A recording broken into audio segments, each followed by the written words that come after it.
Harley Quinn Season 4, Episode 4, titled The First Person to Come Back from a Business Conference Without Chlamydia. And with this episode, look, it's only 4 episodes in. I will admit that. But at this point, I feel like I'm only enjoying, and I have enjoyed episode 1, 2, and 3, but I feel like with this episode, it feels like story-wise, I am only engaged with half of the show. And it's nothing to do with our main character. It's all doing with Ivy. Ivy's story of her being the CEO, the first female CEO of the Legion of Doom, and her trying to be the best boss she can possibly be inside a male-driven environment. For me, that's engaging. That's interesting because what it is able to show Ivy growing development as a person.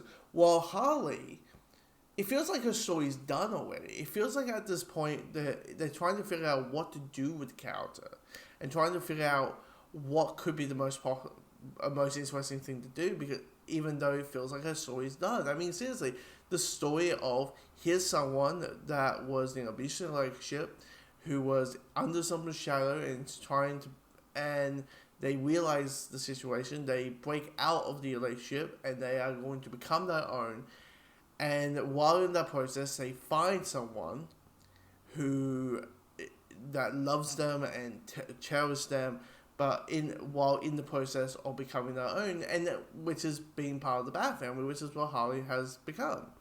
Because in this episode, it's Taya has stolen. Taya, who's now running Wayne Enterprises, is like, yeah, all this bat shit done. Yeah, look, the Bat computer and all these cool techie toys. Yeah, we're gonna take that away from you. We're gonna take that away. Oh, by the way, Damien, here's a rattle, because Taya doesn't know that he's 12, and she knows he's 12. It's just that clearly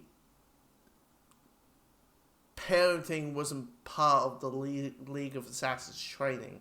At least Ra's al Ghul or Ra's al Ghul didn't go and say look, Taya, one day you might become a mom, and you need to learn that there's a certain age where pacifiers is kind of not needed anymore, and there's a certain time where you don't have to give them a rattle.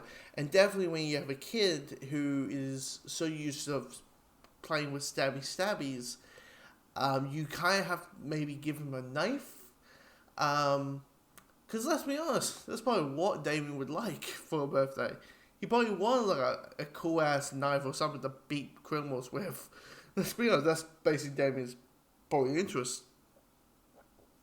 But I mean, outside of that, and then freaking out, and now how are we gonna make money? Oh, we're gonna make Wayne Manor a B&B, and turns out the B&B people are a bit crazy, and a bit loony, and that so we can have a big action sequence. It's just of the episode. It just doesn't feel.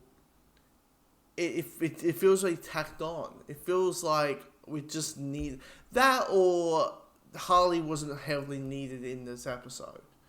It could always have just stuck with Ivy, because Ivy is in this press conference, getting shot in a rocket that looks like a penis and has wires to make it look like it's pubes. Even she's like, pubes, look at it, it's pubes. But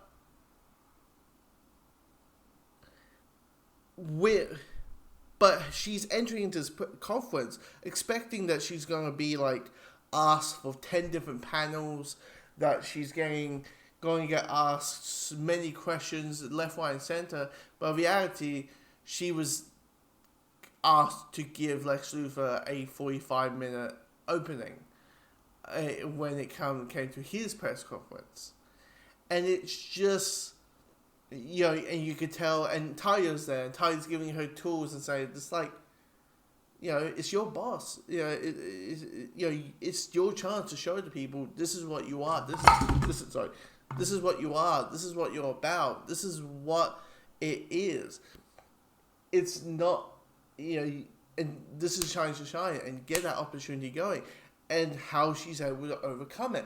This is interesting. This is like, seeing Ivy coming out of the shadow and trying to be like, okay, she's still part of the bad guy list because it's illegal to do. But she's like, look, I'm not going to do the big evil, going to take over Gotham as I did last season. Now I'm going to, take over. I'm just going to do a healthy environment and sway the elements. It's kind of like you're doing good things, but your methods are bad, and that type of thing. And that is what kind of Ivy's doing, with the whole, like, placing the mail. Like, there's even a point where, like, Lex Luthor is explaining her own plan like she has never heard of the plan about removing the male trees to female trees. And you could tell by Lex, like, hiring Ivy was it wasn't I thought Ivy would be the best person to be a CEO. It was female, tick the box. And and of course you got your, you see Livewire, you see Steppenwolf. This is the introduction of Steppenwolf. And that it's just, and those are the parts I was engaged with this episode. Not much with Harley, really. Was there a few jokes? Yes. But here's the thing, I'm not that person who's like, if I don't laugh, I don't like it. I'm not that type of person. I'm more about character and story first. And yes, it's funny that the Walker is a penis. And does everything to look like a penis and act like a penis. Like, the smoke comes out of the top, so it looks like it's a reefer, and it's fine, and the smoke looks like it's sperm. Like, it's that type of thing. I feel like people are going to be different with this episode, I think. And maybe the more broader plan with this episode comes to play, and with in the episodes 5 to 10 comes on. But so far, I'm like, I feel like maybe Harley's story's done. And you got also like a storyline about Joker getting bored, and he kind of misses the good old days, and he's having the urge to kill again, and Joker's back to his old ways, and I'm like, I kind of like the idea of, like, his Joker. If Joker can redeem himself, why can't Harley? I kind of like that. It's, because, like, even the Joker episode, the best episode probably was, well, okay, maybe the best episode is to call that one, but the second one was the Joker one, where we all were focused on him. But anyway, it's a long title. It's a long title also. But yeah, I enjoy it, yeah, but not as much enjoyment as I have with this. Also the previous episodes or the previous seasons. But hopefully episodes 5 and 10 gives me a reason to why I feel that the Harley story should continue, or doesn't have the ending point isn't there anymore. With episode 5, which I'm looking at the episode titles. It is called, simply is called this: Getting Ice Dick, Don't Wait Up. I don't know. Imagine me doing that in the Harley voice. Oh yeah, you can. In a week.